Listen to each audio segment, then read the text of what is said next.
ganks you can be doing. Yes, you can still gank when your lanes are pushed. The two types of ganks you can do: you can dive or you can lane gank. Diving is quite simply killing the enemy player under their tower. Now what you want to do to achieve this is you want to be able to kill that person before the tower kills you. Now I know that sounds very obvious, but that works as the foundation for you to decide whether or not you can pull off the dive. So essentially you either want to be able to kill them very quickly or survive for a very long time so you don't die very quickly to the tower. So if you're a champion with a high amount of damage, if you're against someone who's very squishy, or specifically if you're against someone who's quite low on health and doesn't have their summoners, those are all factors which will increase the speed at which you're going to be killing them under the tower and therefore reduce the risk. Likewise, if you are quite tanky, then you can hold that tower for a while, so you don't necessarily have to just whack them out while you're under the tower instantly. You can take your time a little bit more, although generally speaking it's a little more risky to do this because the tower mechanics mean that you take more damage the longer you're diving, and on top of that it also increases your chances of being counter ganked by the enemy jungler. Like if you're taking ages to kill the enemy jungler might just come around and screw you over. There are some champions who have some very unique interactions with tower diving, and these are people who you want to be tower diving more on, or people who are better at doing it basically.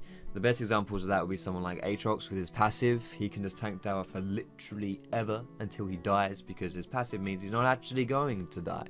He just revives and drops tower. However, if you are against someone who has either a lot of CC or someone who's very tanky, that makes things kind of hard to dive, because they're not going to die very fast. And also crowd control is especially hard, because then you get locked up under that tower and it means you can't kill them very fast because you're just going to be spending time standing still, crowd controlled, doing nothing.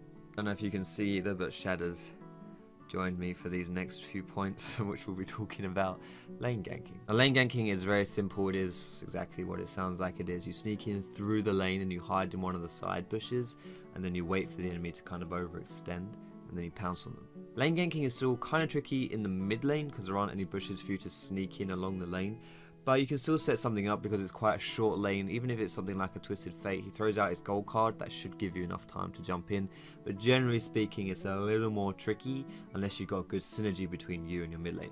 So essentially all you want to do when you're lane ganking is you want to sneak into the side bush while the lane is pushed up, and then just wait for it to push back towards you. Most times the enemy laner doesn't realize you're in there because you're hidden in a bush, and then when he walks out a little too far, you jump on him and you kill him. You don't even have to just go for the gank on him though. Lane ganking is very effective as a tool to counter gank. If your laners are pushed up quite far, the enemy jungler might think they're a good target to go and gank, to go and kill your ally.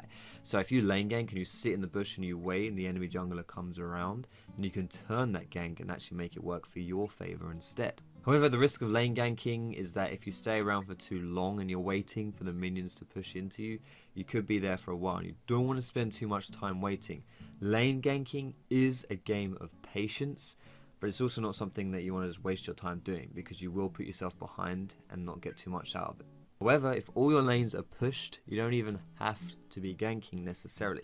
There are things you can be doing that are useful as a jungler that you can be helping your lanes with without even showing up on their lanes.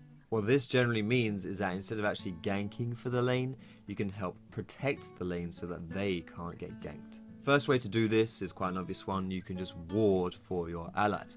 If they have vision, chances are they will see the enemy jungler coming in and they won't die to their ganks. Second point, which is somewhat related to the first one actually, is to counter gank. I did mention this when you're lane ganking, but if you can see where the enemy jungler is going and then you go to that lane as well, you can counter their gank, and that's really, really good for your team. Not only does it mean the enemy team doesn't get anything out of the gank because you're there to stop it, but it means that you actually do get something out of the gank as well. It's a perfect swing.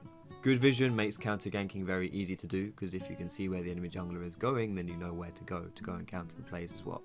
And lastly, you can invade the enemy jungle. This is generally speaking a pretty good tactic. Invading, as a general rule of thumb, as long as you're not going to lose 1v1 to the enemy jungler in this situation when all your lanes are pushed in, is really, really effective. Firstly, you stand to get a lot of knowledge of the enemy jungler, where he's gone, what he's doing. Then you can either make counter gank plays, or you can just tell your allies, Shad, what you're doing, where he's going to show up, so you can protect them from those ganks. Lastly as well, you can also pressure that enemy jungler. If you're fighting him and keeping him on his toes, he's then having to look after himself, and it's very hard for a jungler to look after himself if he's being invaded, while also looking after his lanes if they're being pushed in and they need help. So if you pressure the enemy jungler, I love you too, Shad, then you should be also protecting your allies indirectly. There you go, Shadow. But anyway, that's really what I want to say on this topic. I didn't want to take this one too long, so hopefully you found something useful. General rule of thumb, guys, if you can dive, do it, but be